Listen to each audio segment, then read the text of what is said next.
Buenas tardes, hermanos, Dios les bendiga. Bueno, contenta de estar con ustedes, de poder compartir la palabra de Dios, de poder seguir en esta escuela de oración, porque el Señor es quien nos sostiene, quien nos lleva por el camino que Él quiere que nosotros andemos.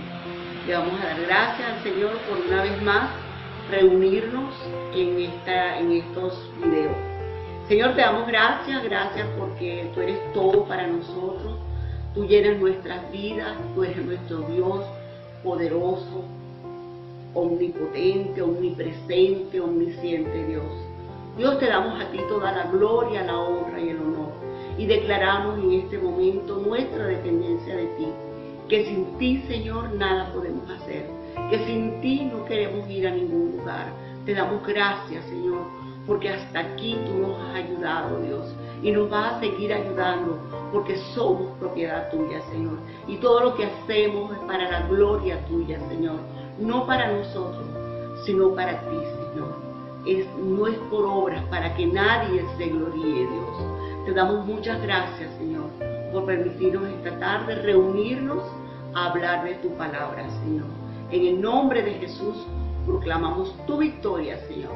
Proclamamos tu señorío, tu majestad, tu soberanía en nuestras vidas, en nuestras familias, en nuestro país, Señor, en el lugar donde estamos cada uno de nosotros, Padre. En el nombre de tu Hijo Jesucristo te adoramos, te bendecimos, te exaltamos, oh Dios. Gracias, Señor. Gracias, Dios. En nombre de Jesús. Bien, hermanos. Bueno, estamos viendo la armadura de Dios en este nivel 2 de la escuela de oración, que tiene dos partes: la armadura de Dios y la vida de intercesión. Y en esta parte de la armadura de Dios, pues nosotros estamos en Efesios 6, donde nos dice: por lo demás, hermanos, estemos, hermanos míos, fortalecidos en el Señor y en el poder de su fuerza. Vístanse de toda la armadura de Dios para poder estar firmes en el día malo y contra todas las acechanzas del diablo. Es el armamento espiritual que Dios nos da. La armadura de Dios es una parte fundamental del cristiano. Hoy vamos a ver el yelmo de la salvación. Habíamos visto en Efesios 6:16, donde nos planteaba, ¿verdad?, tomar el escudo de la fe. Habíamos visto primero el vestido, ¿verdad?, con el vestido, con el cinturón de la verdad, con la coraza de justicia y calzados con el evangelio de la paz, con el calzado del evangelio de la paz. En este momento, ya en Efesios 6:16, la palabra nos dice: tomen, o sea, las otras tres partes de la armadura ya están.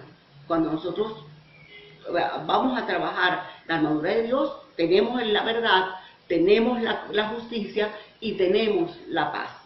Más en esta parte del yelmo de la salvación, la palabra nos dice: tomad el escudo de la fe, con que podáis apagar todos los dardos de fuego del maligno, y tomad el yelmo de la salvación y la espada del Espíritu, que es la palabra de Dios. Estas son las dos últimas partes que nos faltan de la armadura de Dios.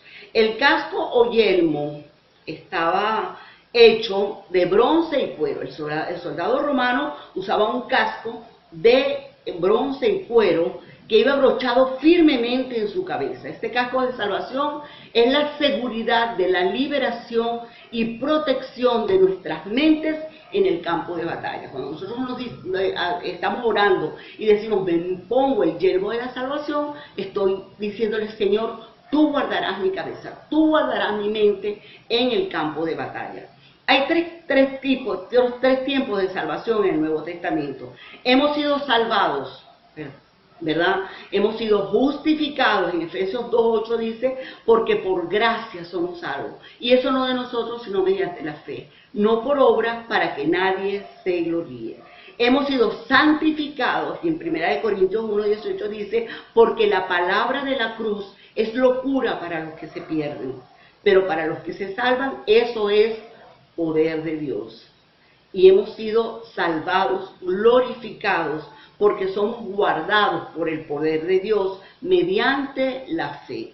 Para alcanzar la salvación que está preparada para ser manifestada en el tiempo postrero. O sea que podemos hablar de salvación en el pasado, en el presente y en el futuro del cristiano. Enfrentamos un ejército que tiene por meta destruir la iglesia. Las fuerzas espirituales de maldad lo que quieren es destruir la iglesia.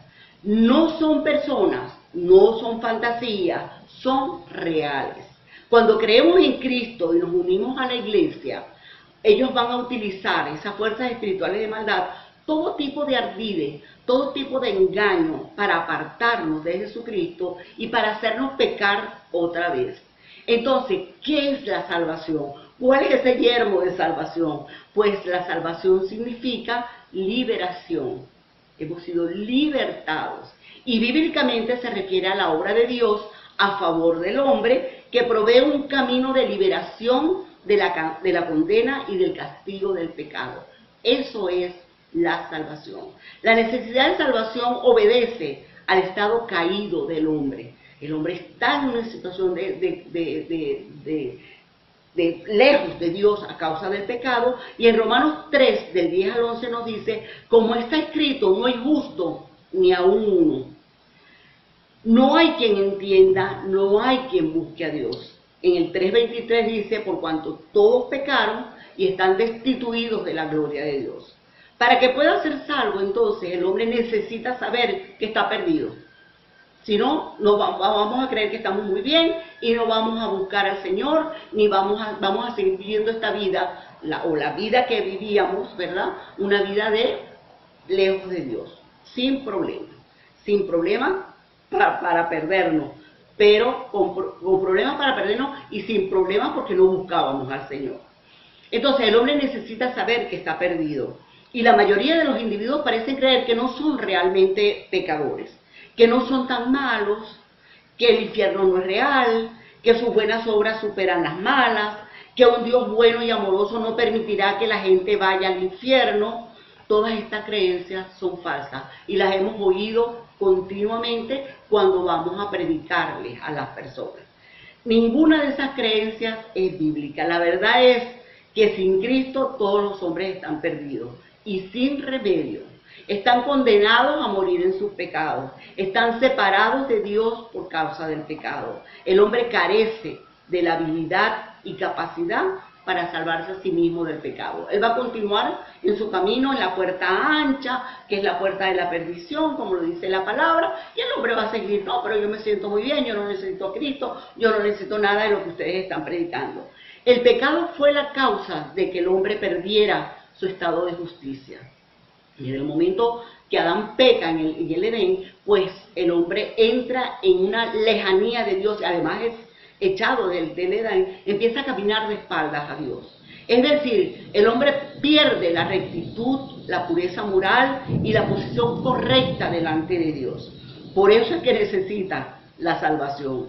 El meollo del asunto viene a ser, ¿cómo pueden los hombres injustos obtener la justicia necesaria para poder nuevamente relacionarse con un Dios santo? ¿Cómo pueden volverse atrás? ¿Cómo pueden volver a Dios? Y ese es el lamento que nosotros escuchamos cuando vamos a hablar, y que lo teníamos nosotros mismos antes de conocer al Señor, ¿verdad? Y cuando vamos a hablar con las personas que se sienten perdidas, sin luz y sin esperanza, sin Dios y sin esperanza, pues ¿cómo puede ese hombre que ha perdido la relación con Dios volver a la relación con Dios?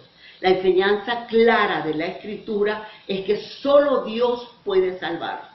Aparte de Dios, la salvación es imposible. Romanos 5, del 6 al 8 nos dice, porque Cristo, cuando éramos débiles, a su tiempo murió por los impíos. Ciertamente apenas morirá alguno por un justo, con todo pudiera ser que alguno osara morir por el bueno, mas Dios muestra su amor para con nosotros en que siendo aún pecadores, Cristo murió por nosotros. Siendo pecadores, Cristo murió por nosotros. Fue Dios y no el hombre que puso en marcha el plan de redención para reconciliar al hombre con Él. Fue Dios que buscó al hombre. Fue el Padre que mandó al Hijo para que muriera en la cruz por nosotros. De tal manera nos amó que envió a su Hijo unigénito para que todo aquel que en Él cree no se pierda, mas tenga vida eterna. Esa es la realidad de la salvación. La realidad es de quién es Jesús, es necesario que le sea revelada por Dios mismo al hombre. Y es allí el papel del Espíritu Santo maravilloso y precioso de convencer a este mundo de juicio, de justicia y de pecado. Lucas 19:10 dice, porque el Hijo del Hombre vino a buscar y a salvar lo que se había perdido. Es tan maravilloso saber que el Señor lo buscaba y nosotros lo rechazábamos cuando no le conocíamos, ¿verdad? Romanos 12 nos dice, no nos conformemos a este siglo, sino nos transformemos por medio de la renovación de nuestro entendimiento, para comprobar que la voluntad de Dios es buena, agradable y perfecta. O sea, debemos ser renovados por el Espíritu de Dios, renovados por la palabra de Dios para poder entender la verdad de Dios. Muy bien, la mente entonces es el campo de batalla de la salvación del hombre. En 2 Corintios 10, del 3 al 5 nos dice, porque aunque andamos en la carne, no militamos según la carne. Nuestras armas no son carnales, sino poderosas en Dios para la destrucción de fortaleza, derribando todo argumento, toda altivez que se levante contra el conocimiento de Dios y llevando cautivo nuestro pensamiento a la obediencia a Cristo. 2 Corintios 4:4 tiene una palabra tremenda, dice, en los cuales el Dios de este siglo, se está refiriendo a Satanás, cegó el entendimiento de los incrédulos, para que no les resplandezca la luz del Evangelio, de la gloria de Cristo, el cual es la imagen de Dios. O sea, es el Evangelio es el que va a abrir, el que va a resplandecer para darle a la gente la luz de la gloria del Señor. Porque es la única manera. Ellos están perdidos, ellos no tienen posibilidad de entender quién es Jesucristo.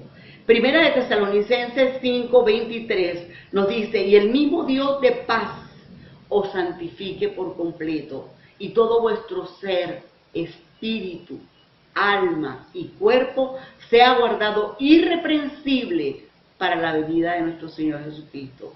El yelmo de la salvación nos guarda. El yelmo de la salvación de tal manera nos va a guardar que en Mateo 16, 22, 23, cuando Pedro quiere convencer al Señor, cuando el Señor le está hablando, Jesús le está hablando cómo Él tiene que morir en la cruz, cómo Él va a ser entregado para morir por nosotros, Pedro le dice, no Señor, ten compasión de ti.